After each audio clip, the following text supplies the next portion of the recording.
ഈ എത്തീസ്റ്റുകൾക്ക് near death experience ഉണ്ടാകുമോ? ഉണ്ടാകാം. ബിഗിനിങ് ഓഫ് ദ സെഞ്ചുറിയിലുള്ള ഒരു ഭയങ്കര ഫേമസ് എത്തീസ്റ്റ് ഉണ്ടായിരുന്നു.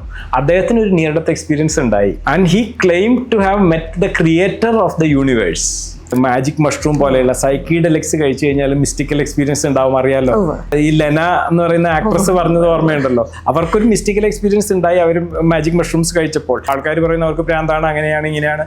പക്ഷെ ഞാൻ അങ്ങനെയല്ല വിചാരിക്കുന്നത്. അത് ആർക്കും ഉണ്ടാകാം. ചിലപ്പോൾ മരിക്കുന്ന സമയങ്ങളിൽ ചിലപ്പം ബ്രെയിനിലുണ്ടാവുന്ന പ്രഷർ കൊണ്ടാണ് നമുക്ക് തോന്നുന്നതെന്ന്, അങ്ങനെയൊക്കെ നമുക്ക് ഇതിനെ വ്യാഖ്യാനിച്ചുകൂടാ? വ്യാഖ്യാനിക്കാം. ഞാൻ അതിലേക്ക് വരുന്നതിന് മുമ്പ് നിഷ നേരത്തെ ചോദിച്ചതിൽ പറഞ്ഞില്ലേ ഇങ്ങനെ മറ്റേ സാധാരണ റിലീജിയനിലെ ആയിട്ടുള്ള വ്യത്യാസം. അപ്പൊ അങ്ങനെയുള്ള മാറ്റങ്ങളുടെ ഭാഗമായിട്ട്, ഈ പറഞ്ഞ പല മാറ്റങ്ങളുടെയും ഭാഗമായിട്ട് ചിലർക്ക് സ്വന്തം റിലീജിയനിൽ കൂടുതൽ ഇൻട്രസ്റ്റ് കൂടാം. എപ്പോഴും പള്ളിയിൽ പോകാം, ഒക്കെ ചെയ്യാം. അങ്ങനെയും സംഭവിക്കാം. അവർക്ക് അതിൽ കൂടുതൽ ഇൻട്രസ്റ്റ് വരാം. പക്ഷെ അത് അവരുടെ ഔട്ട്ലെറ്റ് അത് ആയതുകൊണ്ടാകാം. പക്ഷെ വളരെയധികം ആൾക്കാർക്ക് സംഭവിക്കുന്നത് എന്താണെന്ന് വെച്ച് കഴിഞ്ഞാൽ അവരുടെ നാരോ റിലീജിയസ് പെർസ്പെക്റ്റീവിൽ നിന്ന് അവർക്ക് കുറച്ചുകൂടെ മാറിയിട്ട് കുറച്ചുകൂടെ ഒരു ജനറൽ സ്പിരിച്വൽ പെർസ്പെക്റ്റീവ് വരുന്നു എന്നുള്ളതാണ് ഒരു പ്രധാന മാറ്റമായിട്ട് ആൾക്കാർ കാണുന്നത്. ഈ നോയറ്റിക് ക്വാളിറ്റി എന്ന് പറയുന്നുണ്ട് മിസ്റ്റിക്കൽ എക്സ്പീരിയൻസസിൽ. ഈ നിയർ ഡെത്ത് എക്സ്പീരിയൻസിലുള്ള ഒരു ക്വാളിറ്റി, അതായത് സഡൻലി എന്തോ മനസ്സിലായി, വിത്തൗട്ട് എനി അത് തന്നെ എന്തോ വലിയ കാര്യം ലോകത്തെ പറ്റിയും അവനവനെ പറ്റി തന്നെയും. അതിന് നോയറ്റിക് ക്വാളിറ്റി എന്നാ പറയുക. അതായത് എന്തോ മനസ്സിലായി. അത് കേട്ടിട്ടില്ലേ? എൻലൈറ്റൻമെന്റ്, ബുദ്ധനുണ്ടായി, ബോധോദയുണ്ടായി, ഞാൻ ഇങ്ങനെ മെഡിറ്റേറ്റ് ചെയ്തിരുന്നു. അപ്പം കുറെ ആത്മീയ ആചാര്യന്മാരൊക്കെ പറയുന്നതാണ് എൻലൈറ്റൻമെന്റ്. അതായത് എന്തോ മനസ്സിലായി. അപ്പൊ എന്താണെന്ന് അവർക്ക് തന്നെ ചിലപ്പം പറയാൻ പറ്റത്തില്ല. അപ്പൊ എന്താണെന്ന് നമുക്ക് ഒരു എക്സ്പീരിയൻസിനെ പറ്റി എന്താണ് എന്ന് നമുക്ക് പറയാൻ പറ്റാതിരിക്കുക, ആ അവസ്ഥയ്ക്ക് പറയുന്ന പേരാണ് ഇന്നെഫബിലിറ്റി. ഇന്നെഫബിൾ എന്ന് പറഞ്ഞാൽ ഡിഫിക്കൽട്ട് പുട്ട് ഇൻ വേർഡ്സ്. അതായത് അത് എനിക്ക് പറയാൻ പറ്റുന്നില്ല, അത് എന്താണ് ആ അനുഭവം എന്ന് എനിക്ക് തന്നെ പറയാൻ പറ്റുന്നില്ല. അതാണ് ഇന്നെഫബിലിറ്റി. ഇതൊക്കെ ഇങ്ങനത്തെ നിയർ ഡെത്ത് എക്സ്പീരിയൻസിന്റെ ഫീച്ചേഴ്സ് ആണ്. പക്ഷേ നമ്മൾ കൗണ്ട് ചെയ്യുന്നുണ്ട്, ഇതിന്റെയൊക്കെ ബേസിലാണ് നമ്മൾ ഈ പഠനം മുന്നോട്ട്. അതെ, ഇതൊക്കെയാണ്. അതെ. ഫോർ എക്സാമ്പിൾ മിസ്റ്റിക്കൽ എക്സ്പീരിയൻസസ് നമ്മൾ പഠിക്കുന്നത് ഒക്കെ ഇതുപോലെയൊക്കെ തന്നെയാണ്. അപ്പൊ ഞാനിത് മിസ്റ്റിക്കൽ എക്സ്പീരിയൻസ് എന്ന് പറഞ്ഞൊരു സാധനത്തിനെ പറ്റി പഠിച്ചു. അതായത് ഈ നിയർ ഡെത്ത് എക്സ്പീരിയൻസ് എസെൻഷ്യലി ഒരു മിസ്റ്റിക്കൽ എക്സ്പീരിയൻസ് ആണ്. എസെൻഷ്യലി ഒരു മിസ്റ്റിക്കൽ എക്സ്പീരിയൻസ് ആണ്. അപ്പൊ അതൊരു കോമൺ മനുഷ്യന്മാർക്ക് ഉണ്ടാവുന്ന ഒരു എക്സ്പീരിയൻസ് ആണ് മിസ്റ്റിക്കൽ എക്സ്പീരിയൻസ്. പക്ഷെ അതിന്റെ റിയാലിറ്റി ഒന്നും നമുക്കറിയാൻ പാടില്ല. പക്ഷെ അതിനകത്ത് വേറെ പ്രശ്നങ്ങളുണ്ട്. മേ ബി അത് ഞാൻ പറയാം. ശരിക്കും മിസ്റ്റിക്കൽ എക്സ്പീരിയൻസിനെ പറ്റി പറയുമ്പോൾ ഞാൻ പറയാം. കാരണം ഫോർ എക്സാമ്പിൾ ഒരാളൊരു മിസ്റ്റിക്കൽ എക്സ്പീരിയൻസ്ഡ് ആയിട്ട് വന്നിട്ട് എൻലൈറ്റൻഡ് ആയിട്ട് വന്നിട്ട് ഒരാൾ പറയാണ് എനിക്കെല്ലാം അറിയാം. അപ്പൊ അയാളെ നമ്മൾ ഗുരുവായിട്ട് കാണാൻ പാടുണ്ടോ എന്ന് ചോദിച്ചു കഴിഞ്ഞാൽ ഞാൻ പറയാ വളരെ ശ്രദ്ധിക്കണം. ഈ മിസ്റ്റിക്കൽ എക്സ്പീരിയൻസ് പറയുന്നത് എന്താണെന്ന് നമുക്കറിയില്ല. ഇപ്പം പല തരത്തിൽ ഒരു നോളജ് അവർക്ക് വന്നു എന്ന് പറയുമ്പോൾ അത് അവർ ഇൻ്റർപ്രറ്റ് ചെയ്യുന്നത് അവരുടേതായ ലൈഫ് എക്സ്പീരിയൻസ് വെച്ചിട്ടായിരിക്കും. അത് ഉദാഹരണത്തിന് വളരെ നല്ലൊരു മനുഷ്യൻ, അതർവൈസ് വളരെ നല്ല വയസ്സായിട്ടുള്ള ഒരാൾക്ക് ഒരു മിസ്റ്റിക്കൽ എക്സ്പീരിയൻസ് ഉണ്ടാകുമ്പം ആളത് ഇൻ്റർപ്രറ്റ് ചെയ്യുന്ന വളരെ ഉന്നതമായ രീതിയിലായിരിക്കും. അതേസമയം വളരെ ദുഷ്ടനായിട്ടുള്ള, വളരെ അലവലാതിയായിട്ടുള്ള, എന്തും ചെയ്യാൻ മടിക്കാത്ത ഒരാൾക്കും മിസ്റ്റിക്കൽ എക്സ്പീരിയൻസ് ഉണ്ടാകാം. നമ്മുടെ വിചാരം ഉണ്ടാവില്ല എന്നാണ്. അങ്ങനെയല്ല, ആർക്കും ഉണ്ടാകാം. പക്ഷെ അതിനെ ഇന്റർപ്രറ്റ് ചെയ്യുന്നത് വളരെ അപകടകരമായ രീതിയിലും ആകാം. അപ്പൊ ഇതിനകത്ത് ഇന്റർപ്രിട്ടേഷൻ ഒരു വലിയ ഫാക്ടറാണ്. ഇപ്പൊ നിയർ ഡെത്ത് എക്സ്പീരിയൻസിന്റെ കാര്യത്തിലും ചിലർ പറയുന്നത് അങ്ങനെയാണ്. എന്തോ ഒരു കോമൺ എക്സ്പീരിയൻസ് ഉണ്ടാകുന്നു, പക്ഷെ അത് അവർ ഇന്റർപ്രറ്റ് ചെയ്യുന്ന രീതിയിലാണ് വ്യത്യാസം വരുന്നത്. ഉദാഹരണം പറഞ്ഞു കഴിഞ്ഞാൽ അങ്ങനെ ആകാം, അങ്ങനെ അല്ലാതിരിക്കാം. ഉദാഹരണം പറഞ്ഞു കഴിഞ്ഞാൽ ഈ എത്തീസ്റ്റുകൾക്ക് നിയർ ഡെത്ത് എക്സ്പീരിയൻസ് ഉണ്ടാകുമോ? ഉണ്ടാകാം. TB സ്പെല്ലിംഗ് ഞാൻ മറന്നുപോയി. EYRE എന്ന് പറയുന്ന ഒരു വളരെ പണ്ടത്തെ കാലത്ത്, അതായത് 19th സെഞ്ചുറി, ഈ ബിഗിനിങ് ഓഫ് ദ സെഞ്ചുറിയിലുള്ള ഒരു ഭയങ്കര ഫേമസ് എത്തീസ്റ്റ് ഉണ്ടായിരുന്നു. അദ്ദേഹത്തിന് ഒരു നിയർ ഡെത്ത് എക്സ്പീരിയൻസ് ഉണ്ടായി. And he claim to have met the creator of the universe. എന്നിട്ട് പിന്നെ ഗോഡ് എന്നുള്ള വാക്ക് അദ്ദേഹം ഉപയോഗിച്ചില്ല എന്നേ ഉള്ളൂ. അപ്പൊ അതിന് കുറെ ബ്ലോ ബാക്ക് ഉണ്ടായപ്പം പുള്ളി അതിനകത്ത് കുറച്ച് ബാക്ക് ഔട്ട് ചെയ്തു. എന്നിട്ട് പറഞ്ഞു എനിക്കറിയില്ല, എനിക്കൊരു എക്സ്പീരിയൻസ് ഉണ്ടായി. അപ്പൊ ഇതുവരെ ഉണ്ടായിരുന്ന എൻ്റെ ദൈവം ഇല്ല എന്ന് പറയുന്ന ഒരു സംഭവം, അല്ലെങ്കിൽ വേറെ ഒന്നുമില്ല എന്ന് പറയുന്ന ഒരു പാരഡൈമിനെ അതിന് ക്വസ്റ്റ്യൻ ചെയ്യാൻ അത് പ്രാപ്തമാക്കി എന്നാണ് ആയർ പറയുന്നത്. അപ്പം അങ്ങനത്തെ കുറേ ലിറ്ററേച്ചർ നമ്മൾ ഈ നിയർ ഡെത്ത് എക്സ്പീരിയൻസ് പഠിച്ചു കഴിഞ്ഞാൽ നമുക്ക് കാണാൻ പറ്റും. ഞാൻ ഈ ഇടത്തെ എക്സ്പീരിയൻസിന്റെ ഒരു ഇവാഞ്ചലിസ്റ്റ് അല്ല. കാരണം ഞാൻ ആദ്യമേ പറയുന്നു, ഇത് ഞാൻ ക്രിട്ടിക്കലായിട്ട് കാണുന്ന ഒരാളാണ്. I think that it could be natural, it could be something which can be naturally explained, or it could be pointer to something else also. Okay. ഞാൻ നേരത്തെ ചോദിച്ച പോലെ ഇപ്പം മരിക്കാൻ കിടക്കുന്ന ഒരാൾ എന്ന് വെച്ചാൽ ഞാൻ പറഞ്ഞത് ഫിസിക്കലി മേ ബി നമ്മുടെ ശരീരത്തിന്റെ പ്രവർത്തനങ്ങളൊക്കെ കുറഞ്ഞു വരുന്നൊരു സമയത്ത് ബ്രെയിനിലോ ശരീരത്തിലെങ്കിലും പാർട്ടിലൊക്കെ ഉണ്ടാകുന്ന ആക്ടിവിറ്റിയുടെ ഭാഗമായിട്ടായി കൂടെ. നാച്ചുറലി അതാണ് സാധാരണഗതിയിൽ ആരും ചിന്തിക്കുക ആദ്യം തന്നെ കറക്റ്റ് ആയിരിക്കാം. ആ രീതിയിൽ വളരെയധികം റിസർച്ച് നടന്നിട്ടുണ്ട്. ഫോർ എക്സാമ്പിൾ ഹൈപ്പോക്സിയ, ഹൈപ്പർ കാർബിയ, പിന്നെ സൈക്കോളജിക്കൽ എക്സ്പ്ലനേഷൻസ്, പിന്നെ ഈ amphetamine like ketamine like substances release ആവുന്നു. ഫോർ എക്സാമ്പിൾ ചില സൈക്കിഡെലിക്സ് കഴിച്ചു കഴിഞ്ഞാൽ, മാജിക് മഷ്റൂം പോലെയുള്ള സൈക്കിഡെലിക്സ് കഴിച്ചു കഴിഞ്ഞാൽ മിസ്റ്റിക്കൽ എക്സ്പീരിയൻസ് ഉണ്ടാവും. അറിയാലോ, ഈ അതിനെപ്പറ്റി പറഞ്ഞാൽ കുറെ പറയാനുണ്ട്. ഈ ലെന എന്ന് പറയുന്ന ആക്ട്രസ് പറഞ്ഞത് ഓർമ്മയുണ്ടല്ലോ, അവർക്കൊരു മിസ്റ്റിക്കൽ എക്സ്പീരിയൻസ് ഉണ്ടായി അവർ മാജിക് മഷ്റൂംസ് കഴിച്ചപ്പോൾ. അതാണ് അവരിങ്ങനെ എക്സ്പ്ലെയിൻ ചെയ്തുകൊണ്ടേ ഇരിക്കുന്നത്. അപ്പോൾ ആൾക്കാർ പറയുന്നത് അവർക്ക് പ്രാന്താണ്, അങ്ങനെയാണ്, ഇങ്ങനെയാണ്. പക്ഷെ ഞാൻ അങ്ങനെയല്ല വിചാരിക്കുന്നത്. ആക്ച്വലി മിസ്റ്റിക്കൽ എക്സ്പീരിയൻസ് ഒരു പ്രാന്തല്ല, അത് ആർക്കും ഉണ്ടാകാം. Be careful. അതാണ്, അത് മാജിക് മഷ്റൂംസ് കഴിച്ചു കഴിഞ്ഞ് കഴിഞ്ഞാൽ ചിലപ്പോൾ ഉണ്ടാകാം. And it may affect U. പക്ഷെ അതിൻ്റെ ഇന്റർപ്രിട്ടേഷൻ എന്താണത് എന്നുള്ളത് നമുക്കറിയില്ല. അത് ഇന്റർപ്രറ്റ് ചെയ്യുന്നത് പ്രശ്നമാണ്. അപ്പം അത് എസ് ഐ അങ്ങനെയൊക്കെയാണ് ആൾക്കാരുടെ എക്സ്പീരിയൻസസ് പോകുന്നത്. പക്ഷെ ഇതിനെതിരായിട്ട് ആൾക്കാർ പറയുന്ന കാര്യം എന്ന് വെച്ച് കഴിഞ്ഞാൽ ഒത്തിരി സ്റ്റഡീസ് ഇതിനെതിരായിട്ടും ഉണ്ട്. ഫോർ എക്സാമ്പിൾ ഹൈപ്പോക്സിയം, ഹൈപ്പർ കാർബിയം ഒന്നും ഉണ്ടാവാത്ത ആൾക്കാരിലും ഓക്സിജൻ നമ്മൾ മരിക്കാറാകുമ്പോൾ ഓക്സിജൻ കിട്ടാതാവുന്ന അവസ്ഥ ഉണ്ടാവും. ഹൈപ്പർ കാർബിയം ഒന്നും ഉണ്ടാവാത്ത അവസ്ഥയിൽ നിയർ ഡെത്ത് എക്സ്പീരിയൻസ് ഉണ്ടായ ഒത്തിരി കേസുകളുണ്ട്. അപ്പോൾ അവർ നിയർ ഡെത്ത് ഇത് കാണിച്ചിട്ട് ഓക്സിജൻ സാച്ചുറേഷൻ കണ്ടിട്ട് ഈ ഓക്സിജൻ സാച്ചുറേഷൻ കുറവുള്ളവരെയും ഈ അല്ലാത്തവരെയും കമ്പയർ ചെയ്തിട്ട് നിയർ ഡെത്ത് എക്സ്പീരിയൻസ് ഉണ്ടായ ആൾക്കാരിൽ 2 പേരിലും നിയർ ഡെത്ത് എക്സ്പീരിയൻസ് ഉണ്ടായിട്ടുണ്ട്. അങ്ങനെ കണ്ടിട്ടുണ്ട്. പിന്നെ ഉണ്ടായിട്ടുള്ള ഒരു കാര്യം എന്ന് പറഞ്ഞു കഴിഞ്ഞാൽ അങ്ങനെ കുറെ, പിന്നെ കീറ്റമീൻ ലൈക്ക് സബ്സ്റ്റൻസസ് റിലീസ് ചെയ്യുന്നു എന്ന് പറയുന്നു. പക്ഷെ അതിനൊന്നും ഒരു തെളിവൊന്നും ഇല്ല.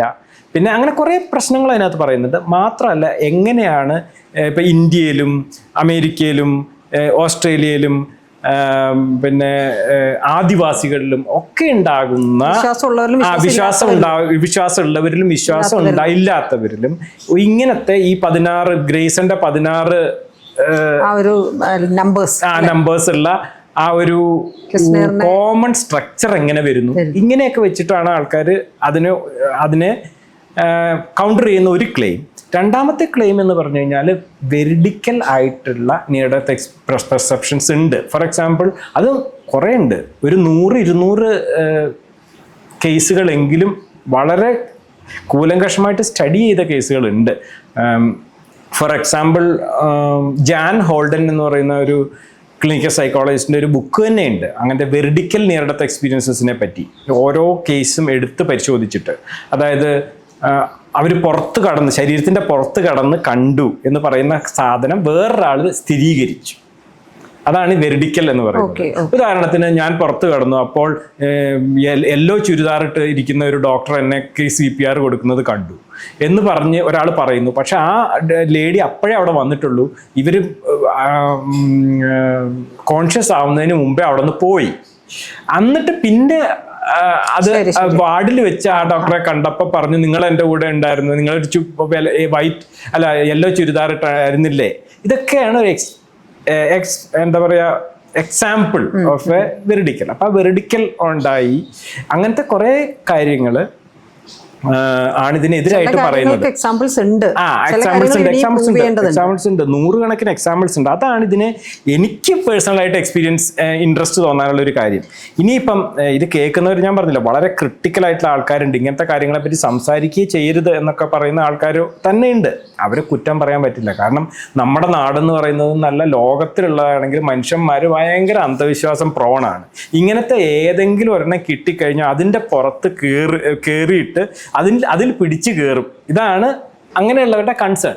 ആ കൺസേൺ ജെന്യൂൻ ആണ് താനും. പക്ഷെ എൻ്റെ നോട്ടം എന്ന് പറഞ്ഞു കഴിഞ്ഞാൽ അങ്ങനെയല്ല. നമ്മളെല്ലാത്തിനെയും സയൻറ്റിഫിക്കായിട്ട് നമ്മൾ ക്രിട്ടിക്കലായിട്ടും എല്ലാത്തിനെയും സമീപിക്കുക എന്നുള്ളതാണ്. എന്നിട്ട് രണ്ട് വശവും എപ്പോഴും പറയുകയും വേണം. അതിൻ്റെ പ്രശ്നങ്ങളുണ്ട്. നമ്മൾ ഒരു സൈഡ് മാത്രം നിന്ന് പറയുമ്പം മറ്റേ ആൾക്കാർ ഉടനെ ചോദിക്കും, അല്ല അപ്പൊ ഇങ്ങനെയാണല്ലോ പറയുന്നത്, അതെങ്ങനെ നമ്മൾ അങ്ങനെ അതെ, പ്രോസും കോൺസും പറഞ്ഞു തന്നെ പോകണം. ഡോക്ടർ അതിന്റെ കൂടെ ഒരു കാര്യം ചോദിക്കട്ടെ, ഇപ്പൊ നമ്മൾ ഈ പറഞ്ഞ കൂട്ടത്തിലാണ് ഓർക്കുന്നത്. ഇപ്പൊ റിലീസായിട്ടുള്ള മൂവി അനോമി പറഞ്ഞിട്ട് ഭാവന അഭിനയിച്ചിട്ടുള്ളത്, ഇതിനകത്ത് ഈ പറഞ്ഞ പോലെ ശരീരത്തിൽ നിന്ന് ബോധം വേറിട്ട് നിൽക്കുന്നു എന്നുള്ള രീതിക്കുള്ള ഒരു കോൺസെപ്റ്റാണ് അവര് കണ്ടിട്ടില്ല. നല്ല വിഷ്വലിയൊക്കെ ഭയങ്കര രസമാണ് കാണാനായിട്ട്. അങ്ങനെ ഒരു സംഭവം ഉണ്ട് എന്ന് പറഞ്ഞുകൊണ്ടാണ് ആ മൂവിന്റെ ഒരു പ്രധാനപ്പെട്ട സംഭവം വരുന്നത്. അപ്പൊ ഞാൻ ചോദിക്കുന്ന, അങ്ങനെ ഒരു സാധനം ഉണ്ടോ? അതായത് ആത്മാവ് അല്ലെങ്കിൽ തലച്ചോറ്, ബോധം വേറെയാണ്, തലച്ചോറ് വേറെയാണ്, മനുഷ്യനും ഇത് രണ്ട് തലത്തിലാണ് നിൽക്കുന്നത്. അതാണ് അവരതിൽ പറയാൻ ഉദ്ദേശിക്കുന്നത്. അങ്ങനെ ഒരു സാധനം ഉണ്ടോ ശരിക്കും? അങ്ങനെ നമുക്ക് പറയാൻ പറ്റുമോ ഇതിനകത്ത്? അതിനെപ്പറ്റി പറയുന്നതിന് മുമ്പ് ഞാൻ രണ്ട് കാര്യങ്ങൾ ജസ്റ്റ് ആൾക്കാർക്ക് വേണ്ടിയിട്ടാണ് പറയുന്നത്. ഐ മീൻ വളരെ ക്രിട്ടിക്കലായിട്ട് നോക്കുന്ന ആൾക്കാർക്ക് വേണ്ടിയിട്ടാണ്. A neuroscientific model of near death experiences എന്ന് പറയുന്ന ഒരു സാധനം 7 ഓതേഴ്സിൻ്റെ 2025 ഒരു ആർട്ടിക്കിൾ ഉണ്ട്. അപ്പോൾ they try to explain materials നോർമലായിട്ട് they try to explain near death experiences. അപ്പോൾ അത് തന്നെ ഒരു ഇൻട്രസ്റ്റിംഗ് കാര്യമാണ്. കാരണം ഈ നേച്ചർ റിവ്യൂസ് ന്യൂറോളജി എന്ന് പറഞ്ഞു കഴിഞ്ഞാൽ ഒരു വലിയ നല്ല ജേണലാണ്. അപ്പോൾ അതിനകത്ത് ഇന്റർനാഷണൽ ഓതേഴ്സ് പല കൊളാബറേറ്റ് ചെയ്തിട്ട് ഇതിനെപ്പറ്റി ഒരു എക്സ്പ്ലനേഷൻ. അപ്പോൾ അതിൽ നിന്ന് തന്നെ നമുക്ക് മനസ്സിലാക്കാമല്ലോ ഇതൊരു മെയിൻ സ്ട്രീം ആയിട്ടുള്ള ആൾക്കാർക്ക് കൺസേൺ ഉള്ള ഒരു സാധനമാണ് ഇതെന്നുള്ളത് മനസ്സിലാക്കാം. അത് മാത്രം വായിച്ചാൽ പോരാ. അപ്പോൾ വായിക്കുമ്പോൾ Grayson B and Pehlivanova 2025 a neuroscientific model of near death experiences reconsidered എന്ന് പറഞ്ഞിട്ട് psychology of consciousness theory research and practice എന്ന് പറയുന്നതിനകത്ത് ഇതിനെതിരായിട്ടുള്ള വാദങ്ങൾ അവർ നിരത്തിയിട്ടുണ്ട്. അപ്പോൾ അതും വായിച്ചു നോക്കണം എന്നാണ് ഞാൻ പ്രത്യേകമായിട്ട് അഭ്യർത്ഥിക്കുന്നത്.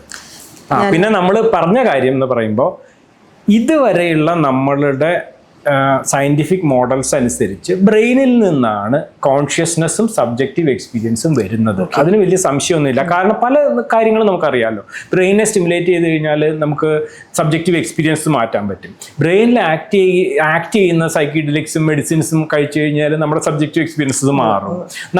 നമ്മൾക്ക് തലയിലൊരു ഇടി ഇടിച്ചു കഴിഞ്ഞാൽ നമ്മുടെ ബോധം പോകും.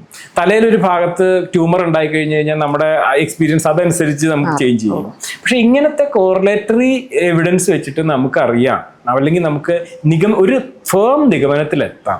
ബ്രെയിനിൽ നിന്ന് മാത്രമാണ് കോൺഷ്യസ്നെസ് എന്താണെങ്കിൽ ബോധം കോൺഷ്യസ്നെസ് എന്താണ് എന്നുള്ളത് വേറൊരു പ്രശ്നമുള്ള വിഷയമാണ്. അത് ഞാൻ ഇവിടെ എത്തുന്നില്ല. അതും വേറൊരു സയന്റിഫിക് കൊണിൻഡ്രമാണ്. പക്ഷെ കോൺഷ്യസ്നെസ് വരുന്നത് ബ്രെയിനിൽ നിന്നാണ് എന്നുള്ളതിന് നമുക്ക് കുറേ തെളിവുകളും നിഗമനങ്ങളിൽ നമുക്ക് സയൻറ്റിഫിക് ഫേം ബിലീഫിൽ എത്താം. അങ്ങനെ തന്നെയാണ് ഞാനും വിശ്വസിക്കുന്നത്. പക്ഷേ ഈ നിയർ ഡെത്ത് എക്സ്പീരിയൻസസ് പോലെയുള്ള വളരെ ചുരുക്കം ചില ഫിനോമിനകൾ ഇതിനൊരു ചാലഞ്ചാണ് എന്നുള്ളതാണ്. അതുകൊണ്ട് തന്നെ കുറേ ന്യൂറോ സയൻറ്റിസ്റ്റുകൾക്ക് അതിന് എതിർപ്പുണ്ട്. പക്ഷെ നമ്മൾ ലിറ്ററേച്ചർ ക്രിട്ടിക്കലായിട്ട് വായിച്ചാൽ, എസ്പെഷ്യലി ന്യൂറോ സയൻസ് ലിറ്ററേച്ചർ അല്ല, കോൺഷ്യസ്നസ് സയൻസ് എന്ന് പറയുന്ന സാധനമുണ്ട്. അതായത് കോൺഷ്യസ്നെസ്സിനെ പറ്റി പഠിക്കുന്ന കുറേ ആൾക്കാരുണ്ട്. ഫിലോസഫേഴ്സ് ഉണ്ട്, ന്യൂറോ സയൻറ്റിസ്റ്റുകളുണ്ട്, സൈക്കോളജിസ്റ്റുകളുണ്ട്, അല്ലാത്തവരുണ്ട്, ഫിസിസിസ്റ്റുകളുണ്ട്. അവരെ എടുത്തു കഴിഞ്ഞ് കഴിഞ്ഞാൽ അവരിലൊരു മൈനോറിറ്റി എല്ലാവരും ഒരു 80% ആൾക്കാരും സമ്മതിക്കുന്ന ഒരു കാര്യമുണ്ട്. അതായത് കോൺഷ്യസ്നെസ് എന്താണെങ്കിലും അത് കുറച്ച് മിസ്റ്റീരിയസ് ആണ്. അതെന്താണെന്ന് നമുക്ക് ഇനിയും പഠിക്കേണ്ടിയിരിക്കുന്നു എന്നുള്ളത് 80% ആൾക്കാരെ സമ്മതിക്കുന്ന കാര്യമാണ്. കാരണം ബ്രെയിൻ വളരെ സിമ്പിളായിട്ട് ബ്രെയിൻ ആക്ടിവിറ്റി കോൺഷ്യസ്നെസ് ഉണ്ടാക്കും എന്ന് ആരും വിശ്വസിക്കുന്നില്ല. അത് പക്ഷെ എങ്ങനെയാണ് എന്നുള്ളതിനെ പറ്റി ആണ് പഠിച്ചുകൊണ്ടിരിക്കുന്നത്. അത് ഒരു നാച്ചുറൽ പ്രോസസ് ആണ് എന്ന് തന്നെയാണ് മിക്കവരും വിശ്വസിക്കുന്നത്. പക്ഷെ ഒരു സിഗ്നിഫിക്കൻറ്റ് മൈനോറിറ്റി അവിടെ ചില പ്രശ്നങ്ങളുണ്ട് എന്ന് വിശ്വസിക്കുന്നവരും ഉണ്ട്. ഡോക്ടർ, അപ്പം ഞാൻ ചോദിക്കുന്നത്, ഇപ്പം നമ്മൾ ഇത്രയും കാര്യങ്ങളൊക്കെ പറഞ്ഞു വരുമ്പം മരണാനന്തര ജീവിതത്തെ പറ്റി ഉള്ള ആൾക്കാരുടെ കൺസെപ്റ്റും ഒന്ന് പറഞ്ഞു പോകണമെന്നാണ് എനിക്ക് തോന്നുന്നത്. അതിനെ നമുക്ക് ഈ പറഞ്ഞ ലൈനിൽ ചേർക്കാൻ പറ്റും? അറിയില്ല. കാരണം ഇതിനകത്ത് ഏറ്റവും ഇൻട്രസ്റ്റ് വരാൻ കാരണം തന്നെ ഒരെണ്ണം ഇതാണല്ലോ. അതായത് നമ്മൾ കോൺഷ്യസ്നെസ് വേറെ ആയിട്ട് സെപ്പറേറ്റ് ആയിട്ട് എക്സിസ്റ്റ് ചെയ്യുമോ എന്നുള്ളതിൻ്റെ ഏറ്റവും കാര്യം. ഇപ്പം നിയർ ഡെത്ത് എക്സ്പീരിയൻസിനകത്ത് ആഫ്റ്റർ ലൈഫ് ഉണ്ടോ ഇല്ലയോ, and are they describing the after life? ഇതാണ് ഇതിനകത്ത് ഏറ്റവും ഇൻട്രസ്റ്റിംഗ് ആയിട്ടുള്ള ക്വസ്റ്റ്യൻ. അത് ഹൂ നോസ്, ഒരു ഐഡിയ ഇല്ല, നോബഡി നോസ്. ആ സമയത്ത് ഉണ്ടാകുന്ന ക്രൈസിസ് ഫിസിയോളജി കാരണം ബ്രെയിനിൽ ഉണ്ടാകുന്ന മാറ്റങ്ങൾ, റെറ്റിനയിൽ ഉണ്ടാകുന്ന മാറ്റങ്ങൾ. ഇപ്പൊ ടണൽ എന്ന് പറയുന്ന റെറ്റിനയുടെ ബ്ലഡ് സപ്ലൈ ചുരുങ്ങുന്നതുകൊണ്ടായിരിക്കാം അങ്ങനെ വരുന്നത്. പിന്നെ ഔട്ട് ഓഫ് ബോഡി എക്സ്പീരിയൻസസ് എന്ന് പറയുന്നത് ടെമ്പറോപരേറ്റൽ ജംഗ്ഷൻ എന്ന് പറയുന്ന ഒരു സ്ഥലത്ത് സ്റ്റിമുലേറ്റ് ചെയ്ത് കഴിഞ്ഞാൽ ഒരു തരം ഔട്ട് ഓഫ് ബോഡി എക്സ്പീരിയൻസ് നമുക്ക് ഉണ്ടാവും എന്നുള്ള ചില പഠനങ്ങളൊക്കെ ഉണ്ട്. പക്ഷെ അതിനെ ഡിസ്പ്യൂട്ടഡ് ആണ്.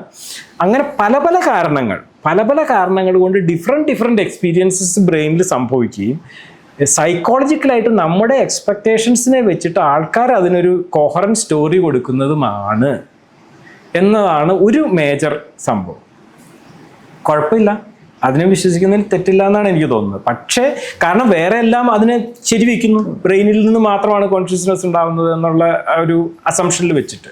അതിനെതിരായിട്ട് പറയുന്നത് എങ്ങനെ ഒരു കൊഹറൻ സ്റ്റോറി എല്ലാവർക്കും ഉണ്ടായി, എല്ലാവർക്കും അല്ല മിക്കവർക്കും, എല്ലാ കൾച്ചറിലുള്ള ആൾക്കാരും. അപ്പം നമുക്ക് പറയാം കോമൺ ആയിട്ട് മനുഷ്യന്മാർക്ക് അങ്ങനത്തെ ഒരു കൾച്ചറൽ ബിലീഫ് ഉണ്ട്. അതല്ലെങ്കിൽ ഇന്നേറ്റ് ആയിട്ടുള്ള ഒരു സാധനം അങ്ങനെ എല്ലാവർക്കും ഉണ്ട്.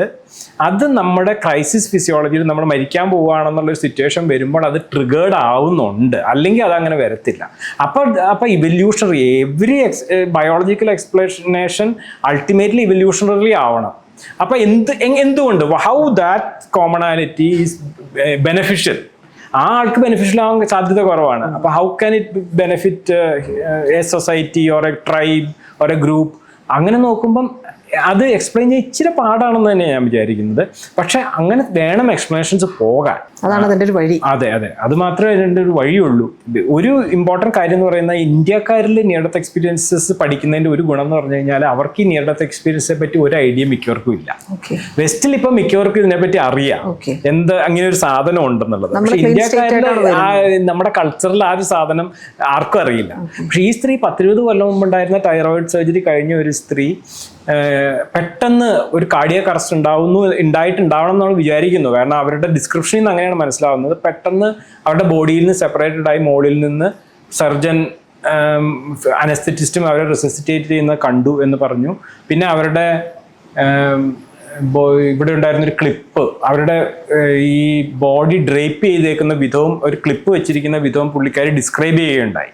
അപ്പം അതൊരു വെരിഡിക്കലായിട്ട് എനിക്ക് തോന്നി. ഞാൻ പിന്നെ ഡോക്ടറിനെയൊക്കെ നമ്പർ വിളിച്ചിട്ടുണ്ടായിരുന്നു. അപ്പോൾ അദ്ദേഹം അതിനെ കൊറാബറേറ്റ് ചെയ്യുകയും ചെയ്തു. അദ്ദേഹം അങ്ങനെയാണ് ആ ക്ലിപ്പ് വെക്കാറുണ്ടെന്നുള്ളത്. അപ്പം ചെറുതായിട്ട് അതിനകത്തൊരു വെരിഡിക്കൽ കമ്പോണന്റ് ഉണ്ട് എന്ന് ഞാൻ വിശ്വസിക്കുന്നു. ഫർദർ പഠനങ്ങൾ നടക്കണം ഡെഫിനറ്റ് ആയിട്ടും. ഈ ആൾക്കാരെയൊക്കെ വേണമെങ്കിൽ ഇന്റർവ്യൂവിന് വിളിച്ചാൽ വരുമോ എന്നൊക്കെ ഞാൻ ചോദിച്ചിട്ടുണ്ട്, കൺസെന്റ് എടുത്തിട്ടുണ്ട്. ഇവരൊക്കെ ഇന്റർവ്യൂവിന് റെഡിയാണ്. 3-4 ഞാൻ പറഞ്ഞല്ലോ, ഈ പറഞ്ഞ ഒരാള് കുറച്ച് കൺവെൻഷണൽ ഓർത്തഡോക്സ് ബിലീഫ് ഉണ്ടായിരുന്ന ഒരാൾ, പിന്നീട് അയാൾക്ക് ഒരു നോയറ്റിക് അണ്ടർസ്റ്റാൻഡിങ് ഉണ്ടായി എന്ന് പറയുന്ന ഒരാൾ ഒരു വെൽ നോൺ ഫിലിം ഇൻഡസ്ട്രിയിലുള്ള ഒരു വെൽ നോൺ ആളാണ്. പക്ഷെ അതിൽ കൂടുതൽ എനിക്ക് പറയാൻ പറ്റത്തില്ല, കാരണം അദ്ദേഹത്തിനോട് സമ്മതം വേണം.